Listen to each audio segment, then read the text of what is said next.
So I come from a family of retailers.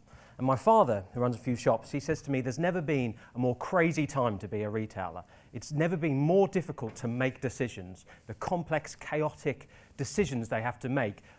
How does he go forward? What the hell does he do?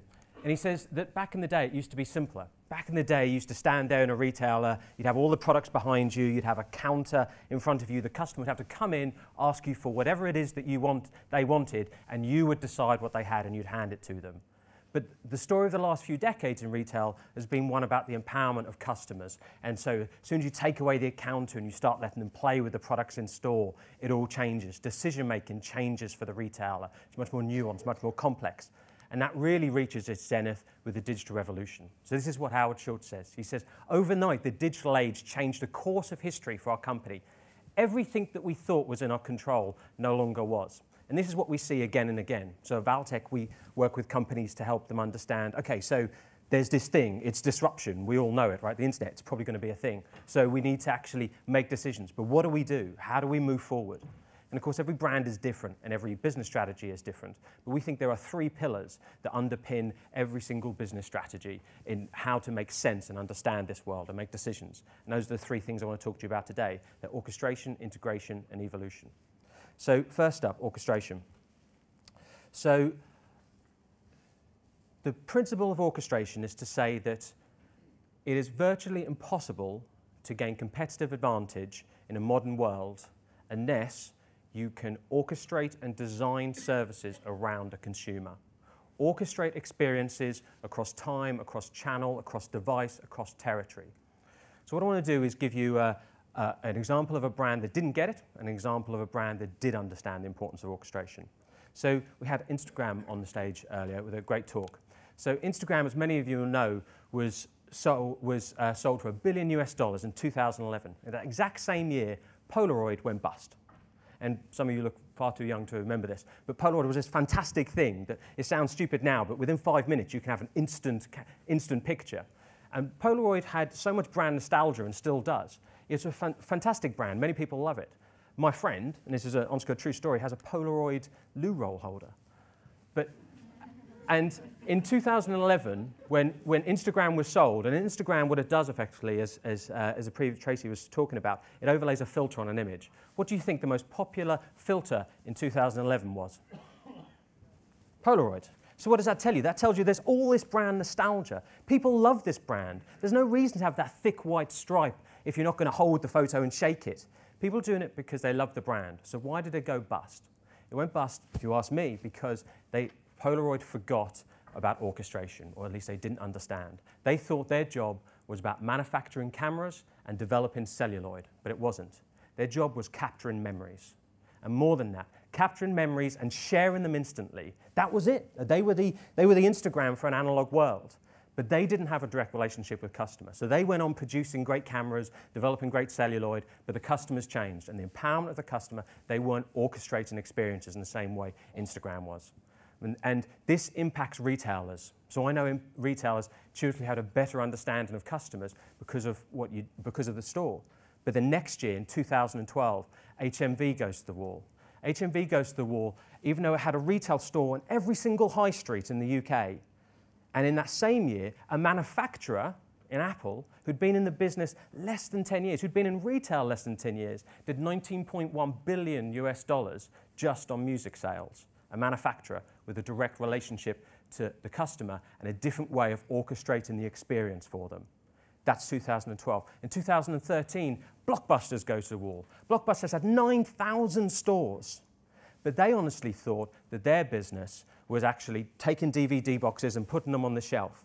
But it wasn't. If you ask their customers said, no, no, no. Your job is to provide a cinematic experience into every family's home. And they forgot that, and they didn't orchestrate that experience. They honestly thought that a customer would prefer to put on their coat, get in their car, drive around to the shop, desperately hoping there was a DVD box that actually was for them. They thought they'd prefer that than an orchestrated experience of pushing download in your pajamas or underwear at 3 a.m. in the morning. My point being is orchestration is everything. And every manufacturers like Apple, right, will needs show the way to having a direct relationship with customer. And I'm always amazed when I speak to retailers that they don't realise that agencies like ours, whenever we work with a non-retailer, they're asking us to turn them into retailers. Everyone needs a direct relationship with the consumer because they want to orchestrate experiences. So let me give an example of one of our clients who's doing this much better. So Audi. So Audi exists in the automotive industry, and nothing could be a better iconic example of the Industrial Revolution, the automotive industry. Henry Ford with his Model T Ford, you can have any colour car you want as long as it's black. And everything was about economies of scale. He realised a 400% efficiency in car production simply by piling lots of people into a factory. There were those two philosophers that defied the Industrial Revolution, Karl Marx and Adam Smith, one on the left, one on the right. But both of them said the same thing. They said the way you make money during the industrial age is you own the means of production. You own big factories and you pile in people and you divide that labour. That day's gone. Production is now largely a trivial exercise. If you here have an idea whilst you're sitting here listening to a talk, you could probably put a CAD file open on your phone, send that to China and get it produced cheaper than the guy who owns a factory next door. The point is that the Industrial Revolution was about production, efficient production through scale. But the digital revolution is about consumption. It's not about economies of scale, it is about economies of experience and finding efficiencies and opportunities in experience. So this is Audi. This is the Audi City store that's just down the road in Piccadilly. And they've got them now all over the world, and we played a part in helping them put that together. And what Audi said is they said, oh, well, we manufacture, we're production people, but actually we now need a direct relationship with customer. And they didn't want that in some sort of garage miles out of town. So they went and they bought retail space. But what do you do in retail space? Well, actually, you can't bring all the cars into the middle of Piccadilly. So what do? They provided a digital orchestrated experience. And what you'll see here is not a Henry Ford model. I don't ask the customers what they want. They'd say faster horses. You can have any colour car you want as black. This is not about mass production. This is about personalised, orchestrated production. These are people co-creating the very car that they are just about to purchase. It's a co-creation exercise. And they are having a direct relationship with the customer. Another one of our customers, IBM, BMW, just launched BMW i, their range of electric cars. You can only purchase them direct from the manufacturer. The dealership, which is the retailer of the automotive space, is being disintermediated by manufacturers who say, no, we're not just no longer going to sell you the car and then you sell it on in a shop window and we'll get on with the busy job of economies of scale at the back. No, they need a direct relationship with customer. But it doesn't just stop at the point of purchase. Audi are willing to think even further than that. So here is something that we're helping them trial. Here was something we were helping them trial. It's amazing. Well, you can see it on that far one. It's so secret that we're only going to show it on one screen.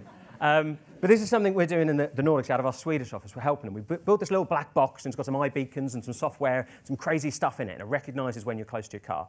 And Audi said, well, hey, look, maybe it's not even about selling a car. Maybe you don't need to purchase a car anymore. Maybe car ownership should be a service. So what they did is they said, hey, why don't you group together with 4 or 5 of your friends, you all co-own a car, you all book that on an app, when do you want to use it, how much do you want to use, how far do you drive it. Through the Bluetooth and your key, it recognises when you're in the car, how often you use it, and you just get sent a monthly bill at the end, including insurance and fuel and everything.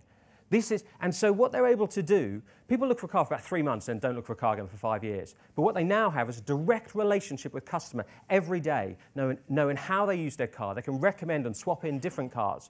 Now, Audi are experimenting with this, and who knows what data that might reveal, but it's a direct, orchestrated relationship with the customer. And it's not just about bringing the internet into the car, it's also about bringing the car into the internet. This is an Internet of Things device. So who's to say that in the future, this won't be a sales channel?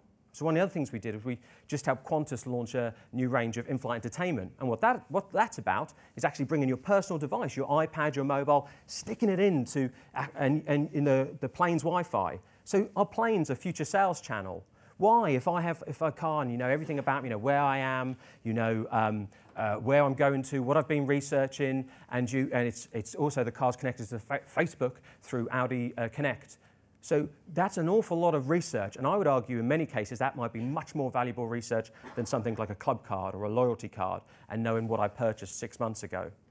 The point being is that even something like automotive is trying to get a direct relationship with customer, and there is a fear of disintermediation for retailers. So when disruptors enter a market, this is Cab Online, which is the brand leader in the Nordics. It's another one of our clients. But the one you'll probably be more familiar with in the UK and the US is Uber. And when these disruptors enter the market, they don't enter the market, something like the taxi market, and say, great, I'm going to build a new taxi, or great, I'm going to have a new type of driver. They say, I'm going to have a direct relationship with a customer, and I'm going to organize a network around it. The guys are orchestrating. And you may say, okay, well, that's interesting enough for taxis, but what's that got to do with retail? Well, actually, when a company like Uber look at their network and they say, well, we've got spare capacity. Their spare capacity is about lunchtime when people aren't actually driving. So what do we do with this network of drivers? I know, we'll deliver them lunch. So Uber have just trialing Uber Fresh. And what they say is using the same app you've got on your phone already, using the same credit card details that we've already got, and using the same brand trust that you already trust, we'll get you your lunch in 10 minutes' time. So I'm not entirely sure why I need to go into a store anymore. My point being is these guys are orchestrating experiences. They are disintermediating retail with direct relationship with customers. And why wouldn't they? So, there are much-loved retail brands out there. So thinking along the same theme around grocer. So this is a piece of research done last year. And it said, which of these brands listed below offer the best shopping experience across mobile, tablet, and desktop devices? This is essentially saying, who orchestrates the best experience? And if you ask any retail analyst out there, they'll tell you brands like John Lewis and Waitrose are much loved brands, and they're trusted brands. But they've got really low figures here because as much as their in-store experience is beautiful, their online experience across the whole range isn't cutting it. And if you look at the top, who's top? With 61% is none. None of these retailers. The retail industry in grocery, there's 4 or 5 players that own 80% of the market. People know and indeed often love these brands, but no one is doing it well. So who's to say Uber shouldn't actually be coming in and owning and orchestrating that experience? And where does that leave retailers? So my point being is that any business strategy you come up with as a retailer, any way you try and understand the retail world, needs to factor in that you need to be orchestrating experience, and so is everyone else. So here's Seth Godin saying the same thing. The industrial age is ending and a new economy is emerging. All of the advances that we have made from industrial effort have mostly been extracted. We can't figure out how to make a new phone or a new pair of shoes. It's not about economies of scale. The talented people are spending their effort on building connections rather than designing new factories. It is not about economies of scale. It's not about globalization or business process re-engineering, or it's not about outsourcing anymore. These are production issues. These are scale issues. It is about the orchestration of experience, the economies of experience. And so that first principle is orchestration. The second principle is integration. So many of you will intuitively understand the point about orchestration. You'll say, hey, of course we need to sort of manage and orchestrate the experience across time, across device, across channel. Of course that's true. But what some people don't realize is actually that orchestration, those economies of experience, rely on integration. You are as much a software house company as you are a purveyor of products. You cannot offer that experience. You cannot orchestrate experience without the solid technical architecture. Now, and the thing is the CXO, they're not willfully blind, right? People don't sit in a boardroom anymore and go, no, I don't see this digital thing. I don't see the revolution happening. They see it. That's why you come to events like this and you say, okay, great, but what do I do? And as an example of this, an example of the importance of integration, IBM do a study every 2 years or so. They speak to 4,000 biggest CEOs in the world, and they say, what is your #1 business challenge? And do you know what the #1 business challenge has been for the last 2 years running? Legacy systems. So they put legacy systems ahead of market factors, ahead of the macroeconomic factors. They say, the biggest CEOs out there, they say legacy systems. They say, we get it. We know we need to orchestrate experiences. We know we need to provide this omni-channel experience. But we can't do it because someone's come in and built some crappy database over here and we got some weird implementation of CMS that a contractor put in and we don't know. They get it, but they're fixing the plane in the air. And all this structure and infrastructure that used to be the barriers to entry to stop the other retailers get in are now quite often the things that are slowing you down around orchestrating that experience. So don't forget that actually as much as orchestration is important, that orchestration of that experience relies on solid integration and technical architecture. And a good example of one of the clients who really understand this well are actually the luxury brands. So we work with some amazing luxury brands, the most unique luxury houses in the world. One of those, for example, is Rolex. And Rolex understand this because as a luxury brand, you get it, right? You get that every single thing you do is a tangible representation of your brand. As much as the spinning cogs and wheels and beautiful timepieces on your wrist, every single interaction with the brand is the beautiful representation of that, is a tangible representation of that brand. And that's equally true online. When we show an asset, when we render a video, whatever happens, that needs to be done perfectly, as if it was a statement of the watch itself.